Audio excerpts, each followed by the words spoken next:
Good morning. This is George Laird talking, and it's myself, and I have my senior staff engineer, Adrian Jensen, online. Good morning, everybody. Good. Good Q&A. The way these technical seminars work, I'll be presenting, going through the materials. You guys out there in web world are on mute, but what you can do, you'll notice on your pane, you're going to have, there's a little pane that comes up for questions. So if something comes up during the seminar and you have a question, just write it there, and Adrian's online to try to answer it. And of course, as in all of these, you're welcome to email us or give us a call with questions. That's what we're here for. And this is all technical. This is the stuff we present is within your current Femap installation. This is not nothing to buy, nothing to add on. This is to improve your skill set for our clients. Surface modeling, plate meshing. And we've done this as an add-on seminar in the sense that we do a surface modeling seminar, it seems, every 18 months because it's such a fundamental thing to meshing for aerospace, automotive, rail, marine. Making a really clean surface mesh is fundamental. And so as the software is updated, new things happen, we like to redo the seminar and sort of freshen it up. So I want to say this seminar is, we're going to try to hit 45 minutes on it. And one of the things too, congratulations for being here, for wanting to sharpen up your skill set and learn something new. I know on my side, I learned some things because I get stuck in my rut building models and I have my own way of doing it. And when I have to present using the new tools, I have to dig in and figure out what's going on. So this is actually useful for us on our side. For new attendees, George Laird, myself, Adrian Jensen online, we're out of predictive engineering. We are an FEA consultancy. We use Femap, NX Nastran, LS Dyna. We're simulation engineers. We build models every day. We hack it up. Then on the software side is Applied CAX. And they are the holders for the software, sales, referrals, maintenance, everything on that side, PLM software. There's about 30 people in all under this umbrella. We have designers, machinists, machine shop, tools, simulation engineers, team center, everything. So that's the big difference. We're simulation engineers. We build this stuff, use it. So let's see how, let's run through there. Okay. And the notes that you're seeing here are going to be available for download. We put this all up on the web. I'm recording this.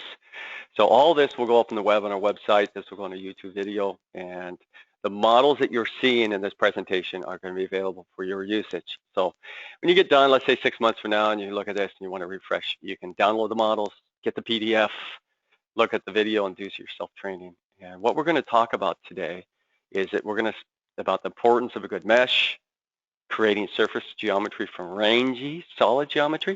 No, if you guys have heard this, how do you know if you have a good, a suitable piece of geometry for plate meshing?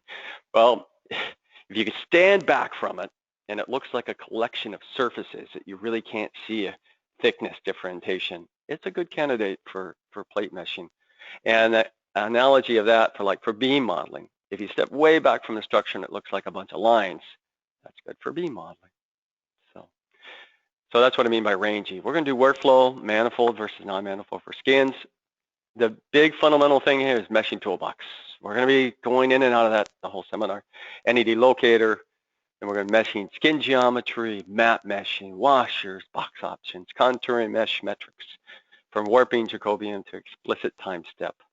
Because that's where sort of this is all feeding into. It's like, why bother with this? Is that we want a really clean mesh, because if it's really clean, we have confidence in it going forward. It's like your initial investment, your foundation of your house. I use that word a lot in this because this is where you build a quality analysis from. And if you rush it on the upfront side, you could be getting to where you're making the engineering report at the very end, and you're going, uh-oh, this is not good. And that's not where you want to be. Or in front of your client, and you're looking at something, you see a nasty element, and you wonder about it. Clean, regular meshes instill confidence. And as human beings, we like to see regularity in structures, repetitive patterns, and clean. If things aren't regular and they don't look, you know, repeatable, like irregularities, it's jarring to us.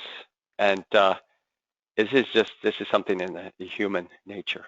So how to continue the learning process. So this is just, you know, where do you go from here if you want to know more? Adrian, any comments? No, I think that's a pretty good sum up. And yeah, I think we've all kind of been there where it's like, oh, is this real? Do I trust this? When you have a nice clean mesh, you don't have to question yourself, you know, and you have confidence. So one less thing to bug yourself. yeah. Hey, I'm going to go on mute just to cut down on the background noise, but Okay. just so everyone knows, they can type in questions. I'll be typing away. And then if you ask me something, I'll take a second to unmute. That's fine. Thanks. Okay. Why does it matter? Meshing in the, you know, you got a circle. One element doesn't quite do it. Two elements, not so bad. You know, you get up to like 10, 12.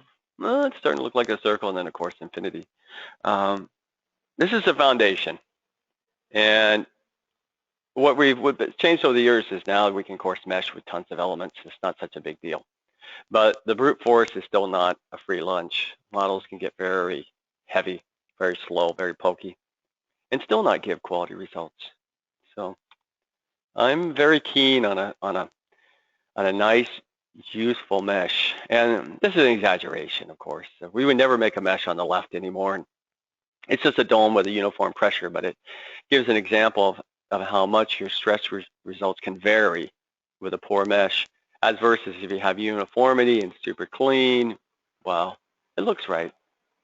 So it's somewhere in between is you're going to find harmony.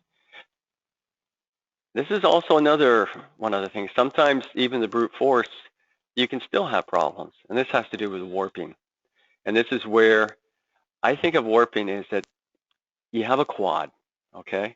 And if you were to draw a triangle, split the quad into two triangles, would everything still be on the same, would it still be on the same plane on that? So if you take a quad and if you move one node up or down, you warp the element.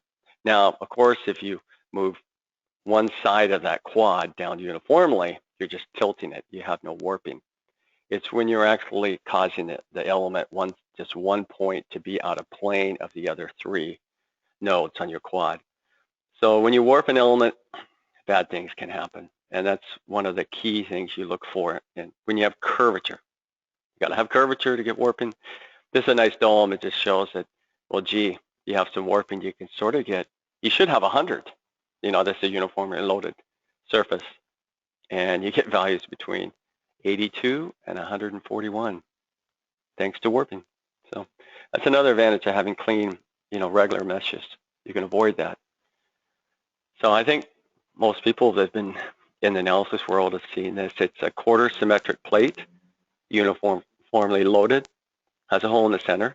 So we get our stress concentration of 3 at this point right there. So if you have a very coarse mesh, this thing jumps around. This is one of my first times I've used. Stop. Why is it doing that? I'm going to almost turn off the mouse. I touch it, it goes crazy. If I hit page down, that's cleaner. So people have seen this is, you got your quarter symmetry plate, you refine it, and then you can actually overdo it. And if you overdo it, the true value on this is close to 3100. And if you overdo it, you get a little 3140 on overdone. But it just shows that you have a real clean mesh across the top. You can get results within 5%. Whereas if you start skewing the mesh down where my cursor is, you have non-uniformly shaped elements, you can get lower than, it's about 10% below. And this is what you worry about, is that you see irregular meshes and you wonder how close are the results. Where if you have a clean rectangular mesh, this is all tied into the isoparametric formulation of a quad, is that everything is normalized to -1, +1 space. So you have anything that's close to a rectangle, the isoparametric formulation does a real good job capturing the stiffness, and it does a good job of actually extrapolating out from the stresses from the Gauss points to the nodes, and everything just works better. So when you have a skewed sort of a tortured element, things break apart. So this is, all that prior is like, why bother? It's like, why are we here? Why is this useful? And that's why it's useful. What I'm going to do here is I want to back up, just show the meshing toolbox the way it was in the good old days. And because we're going to use all these commands going forward. And I want to just present it once and then I'll present it again. And what we're talking about is regular surface patterns, which we don't have on the left. It doesn't give us a clean mesh, but if we get regular surface patterns, we're getting a regular quad dominant mesh, which we want. And I'm contouring on the right, I'm contouring the Jacobian on there. You can see on the top surface, that's the final product at the very end. So let me bring up the model. Here's where we're going to start from. And I'll do Control Q and bring up our visibility. And I'll turn on the elements, and you can see that's what we have. And I can also go into contour model data. And I'm trying not to go too fast at, where people go, what happened to that pick? And element quality, Jacobian, and I'm going to allow labels like that. And up to 0.9, which is a little scary, and it seems logical. You're going to have lots of bad elements, and it makes sense that you're right down there. So I'm going to turn that off for now because it's a little jarring on my eyes. And I'm going to go into the meshing toolbox here, right there. And I'm going to combine some curves and rework this geometry to get something really smooth. And this is old school. We have another seminar where we show things like this, and we're going to add by point. But I want to just start from a little bit back up and not just run. See, and it's just all it's doing is combining the curve like that. And now this is a surface split right there. And now we can go up geometry, combine boundary surfaces, add by curve, and now join those surfaces together. Then we'll go back, combine composite curves. Now add up. See how it turns blue through there? Like that. Now what I want to do is I want to split these into quad surfaces. Like 1, 2, 3, 4 surfaces with 4 curves. Well, in this sense, we're going to have some with 5 curves, but I'll show you where we're going. Feature, nope, geometry editing. We're going to split point to edge. And everything in the meshing toolbox, the concept is in the meshing toolbox that it updates the mesh as you do these operations. And that's what's novel about it. You're updating the mesh within the meshing toolbox. Now, of course, you have the option. You don't have to do it.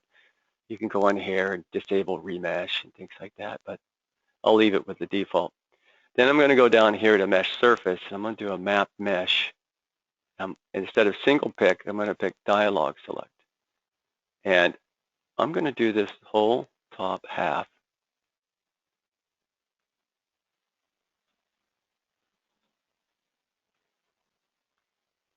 Like that. I'm going to make that map mesh. And then if I go in to mesh sizing and increase, I can play around with it a bit. I can make that like that. And now here it just says it's too much work. And I like to turn on entity info down here on the tree. And that's under tools, entity info. Because when entity info is turned on, it echoes, I'm picking a curve and it'll say how many mesh elements are on that, 6. And I'll just bump it up like that. So voila, that's all I want to show on this. This is just like your first little step. And people have seen this before. This is old school. Uniform mesh. Good enough. Okay. Hey, could I chime in on a few things there? You bet. One thing I was thinking of is I usually do boundary surfaces and then composite curves. So let's say if you wanted to delete a boundary surface, you have to get rid of all the curves around the perimeter of it first. Mm-hmm. And the other thing is if you want to split a surface or put a hole in it or anything like that, you have to get rid of the boundary surface. Right. So let's show. Kind of a heads up, if you wanted to split that one on the the bottom left corner in half again on the diagonal, So we'd have to get rid of the curves, right. get rid of the surfaces, then So split it. what Adrian's talking about, see this color here? This is called a boundary surface. So when I did the command combined up here, add that curve, it creates this boundary surface. And once you do that, you're locked out. You can't do any more operations on that. So that's why I comment is like do all your splits first. And once you get everything set up, then you combine to a boundary, correct? Yep, exactly. Yeah, so it's one of these finessing things. Boy, as you can tell, we can spend hours on this. That's why we want to open the door to like look at the power, look what you can do with this stuff. And we're here for follow-on questions. You know, we're not going to get everything. So let's just we'll go ahead and let's go into the real meat of the seminar. Okay. This is my swan song. Early effort leads to complete analysis benefits. So it takes time to do surface geometry and even more time to do it cleanly. And I know we all get a project and it's like everybody has deadlines and it's tough. No one's oh geez, we've rushed stuff too. It just happens. But at least we can throw it out there and say that's what we'd recommend. Clean solid geometry, get rid of blends, check for small holes. Don't try to mid-surface, impossible. Sometimes the best thing to do is throw it away, start over. Automatic mid-surface or offset tangent surface is, I'm not going to cover that, but it's in there. I think Adrian, did you cover? No, we cover it in the class. I mean, there's so many methods, or built from scratch. Manifold first, check for continuity. We're going to show all that. Non-manifold app, we're going to show that. Prepare geometry for easy quad dominant meshing. That's what we're going to do. And how to get there. Like I said, give yourself some credit. You're watching the seminar, half the battle, open mind to new stuff. And we have other surface technique seminars. They're applied CAX. And Adrian, the last seminar he did the Femap version 11.2 update seminar, and that is really good. I got to admit, I hadn't seen it. I was out of the office at the time, so I had to watch it to get ready for this one. And I was, wow, it has a ton of stuff in there. And then read the manual. It's nicely done. There's really good stuff in it. And it's written by simulation engineers. This is what we're going to do. We're going to start from a chunk of junk, and we're going to turn it into a beautiful plate, quad dominant plate mesh, final mesh part, in 10 steps or less. Not really, but that's where we're going to go today. So we're 18 minutes into the seminar. I'm going to try to make this one a little shorter. I was watching Adrian's for an hour, and that's a little tedious. So we'll see if I can get out of here in 40 minutes or something. So this is some of the new commands in Femap 11.2, which is the major release. Some people might notice it says, wait, you're showing version 11.2.1. Yes, there was a dot release. So once you update your license to 11.2, all the subsequent dot releases, you don't need to redo your licensing. You just drop in the new version, off to the races. The dot one covered, 2 was a big release, and there's dot, the things covers on CBush, odds and ends. And now there's even a dot 2 release, 11.2.2, that was put out last Friday. And I haven't bothered installing it. It's just some minor stuff. There's a README. You guys want to look at it. So what we're going to do is the new one is combined mid surfaces. We're going to go in, and I don't want to belabor this point. If you guys have mid surface before the automatic tool, you know it can be sensitive to your target thickness. They recommend you pick something that's representative of the sizing of the part. Well, I have found that if you use a big number that's bigger on the thickness, like 0.15, you get in the lower left-hand corner, you get some things that look good and some things not. In this case, it picked up the other fillet down at the bottom, down here, and I didn't like that. And if you use 0.11, God darn it, it's like I moved my mouse, and it just flies. This is why I'm not going to do this again. Sometimes I'll click that mouse wheel so it goes indexed. Yeah, click it. Oh, yeah. it's like it's like it has a mind of its own. Okay. Well, you know, this is just not what I'm going to do. Is close out of this. I'm going to burn a PDF.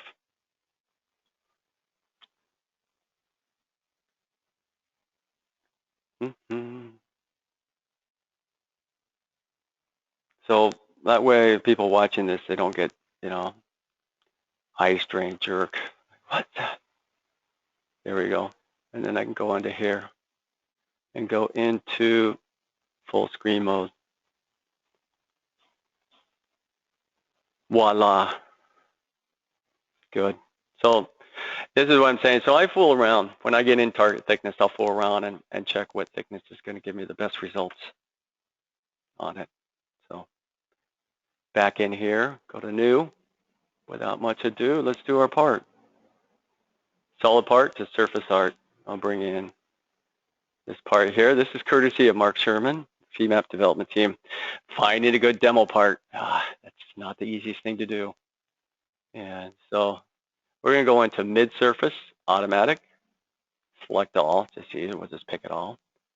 Combined mid-surfaces. And what this will do is take all the skins it's created and it'll stitch it into one body. Mid-surface right there, like that. And if we go here, we don't want to see it, there's our, and this is, that's what I like doing these seminars, like forces me to learn stuff, is I'm going to go into meshing, and I'm going to go use the locator, free edges. And you can see it shows where the free edges are, and it shows we have a gap here, and it shows that we have some, you know, it didn't quite figure out what to do over here. But it's all sealed it into one body. So we're going to work on cleaning it up. So I'm going to go over to here. And then let's go into geometry editing. And I'm going to extend. And I'm going to extend to surface. And I'm just going to do it one surface at a time. And then I'll pick this and I'll say pick a surface. And then it wants a curve. And then pick a surface, pick a curve. Like that. And it seals it. Now this is what I find unique, is let's go back to the locator. Look at that. One-stop shopping. It seals it up for you. It knows you bring it together. It recognizes you're in one body, and it's happy. It seals it up. Just I find quite unique. Before, you'd extend, then you'd have to rebuild, then you have to restitch. This just says, okay, you're in one body. It gets even better. I'm going to turn. This is a cool thing. Adrian showed this in his, so I can't take claim. Is that we're going to first, let's turn it on, and now hide surfaces like that. And then you just get the outline. That was quite useful. Now I'm going to go back into meshing and geometry editing, and what I want to do is I want to project curve.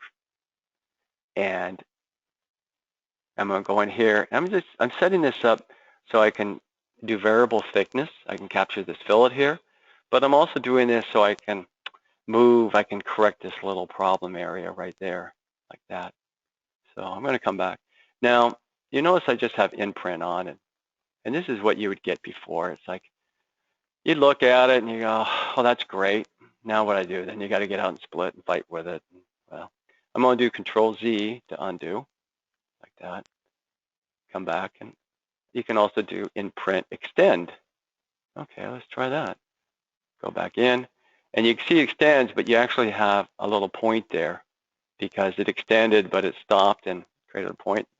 That's not so good because that's going to break the mesh. And so that's why they put extend clean like that, so that when you click on it, it extends and cleans and gets rid of the point. Now, I'm going to split this surface down here so I can capture the thickness effect down there. And I'm going to go over here and split that so I can catch that bump like that. And then we got this really washer here. Then I'm going to switch over, project curve on that, face split. Okay, and there. because what I need is geometry editing, project curve, imprint, surface to split. Okay. There we go. I wanted the dialog select. I was going, oh, that's odd. Where was that? I realized I had to pick the curve first. That's going to project it down the curve surface, and then we're going to go point to point. And this is sort of boring at times. I mean, I'm sure you guys have all seen this. What happened is I picked the curve on the downside like that. Okay. So there's all the splits I want to do on the geometry. So I'm going to go into here. I'll turn off that outline.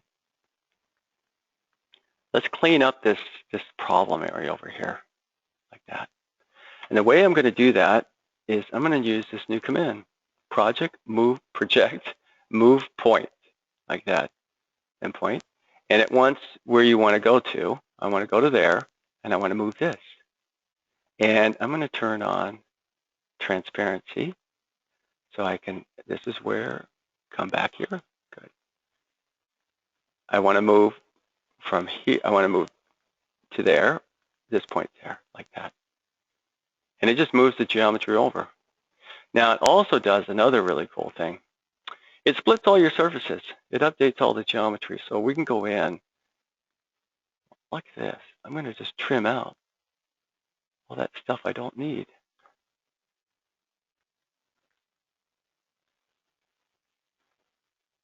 I didn't get it right there. I'm going to hold the Alt key down, right click, previous command. There we go. And if I go back to locator, look at that. It's all sealed. It's all ready to go. No free edges, no worries. It's like, it's clean. Okay, now let's mesh it because we've done all the geometry prep.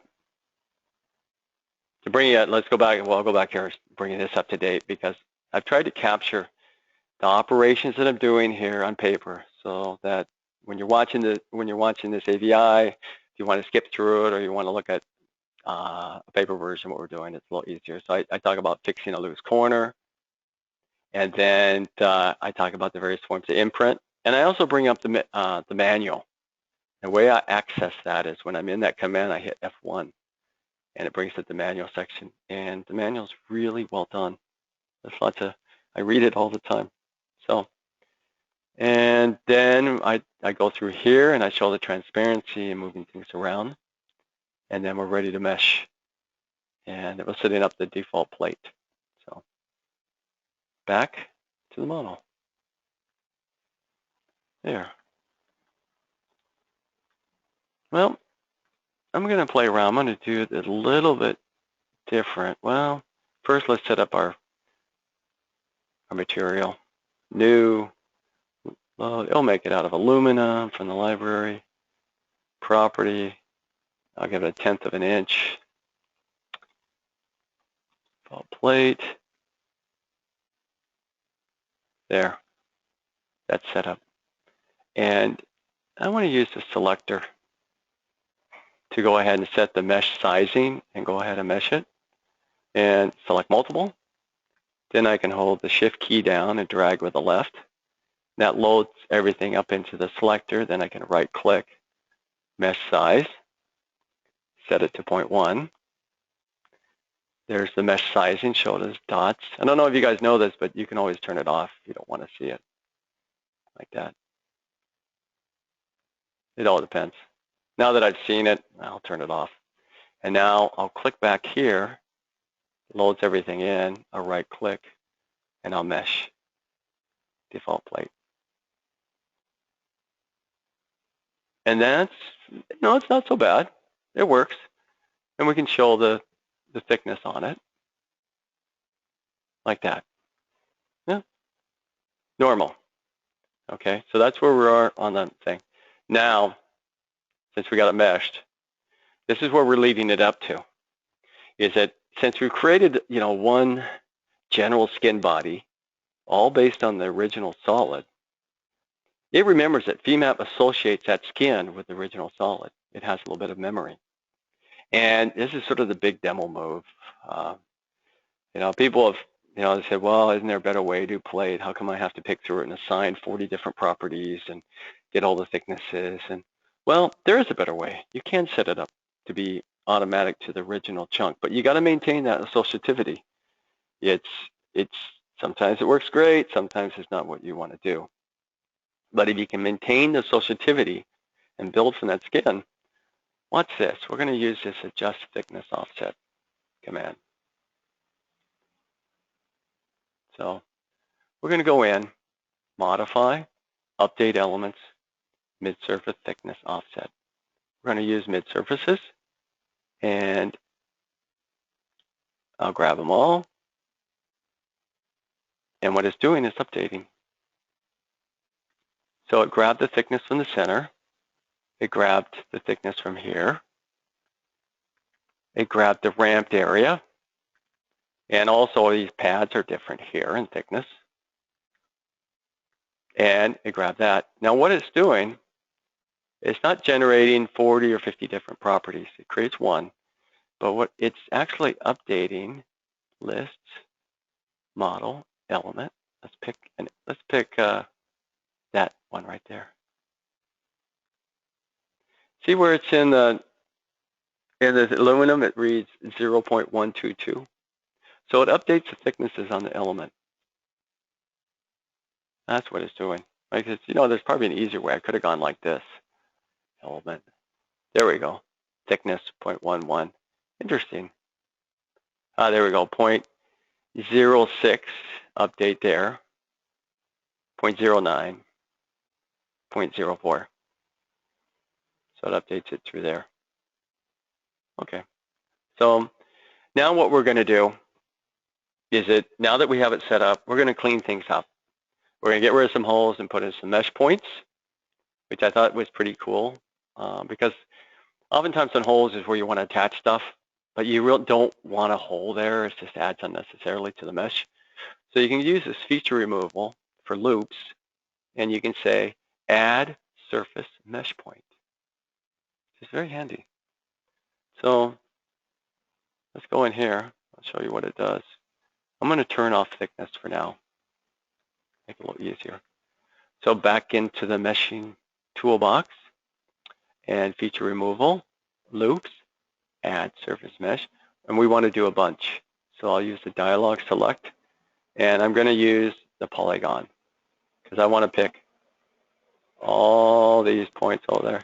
And one of the things is that you only need one loop. Femap recognizes when you have a loop. So you don't even need both, but I got both. So what it'll do is it creates a point and it updates the mesh. That is quite handy. So then, now what we're going to do is go in and we're going to do some geometry editing, and we're going to do a washer. And I think most people have done this. Offset distance, you can get options there. And we'll go in, come on. There we go. And the next big release for Femap, what they're going to do is they're going to work on picking methods. Somehow figure out better way to pick. So there's your pad. Excuse me, your washer. Super clean, super nice. And then here, we're going to do a pad. Why? Because, well, we can, and I just wanted to show some of the cool things you can do. We're going to add a washer on the inside, and I'll pick both those loops right there. Voila. Well, of course, this is a demo. And you could split edges and point to edge and things like this. And one of the things I want to do here, I'm going to up the mesh sizing. I'm going to increase it. And you see when I split it like that, it only does it one. It doesn't go all around. You got to go like that. Well, this is one of the things, if you go to mesh surface, map mesh, if you pick those surfaces there, what a map mesh does, it says to keep everything rectangular and uniform, so that if you then go into mesh sizing, it does the whole thing. It walks all the way around. And now that I've upped that crazily like that, watch what happens on the surface. I'm going to put thickness back on. It maintains it to that. Well, that doesn't look right. Well, it worked fine when I did it earlier. So I wonder if I have to go into Modify, Update, and reinitialize it. We're going to find out.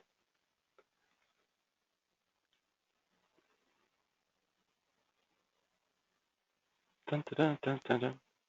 Well, learn something new every day. That makes sort of sense to me. If you redo all the mesh and change everything, you have to sort of reinitialize it back to the geometry. So, okay, that takes us up to all the joys of getting your mesh clean and working through it and updating it. At the very last step, turn off thickness. Let's look at the Jacobian. And we'll put the labels on. And this is not unusual. You know, nothing's perfect. You're going to still find stuff like this little crapola down there. And that is where you go back to geometry editing and you go to extend. No, project was the thing. And then come in here and slice it. Now you're down to 0.732. And yeah, I could delete the element right there. But you know, this is where you have your cup of coffee. And you go through and say, oh yeah, let's get rid of all that. And you go to mesh sizing right there. But it's like one of those things, 0.732, where I know the elements. I mean, yeah, I don't like that. I would spend some time cleaning it up and trying to get, but you know, it's just one of those meshing things. It's you use judgment, like where are the elements located? You expect to see high stress. What do you want to change? You go in and you just remesh, split, remesh. See, now we're down to 0.68. So I find the Jacobian is quite useful to use because you can help locate areas where you might have bad elements and fix.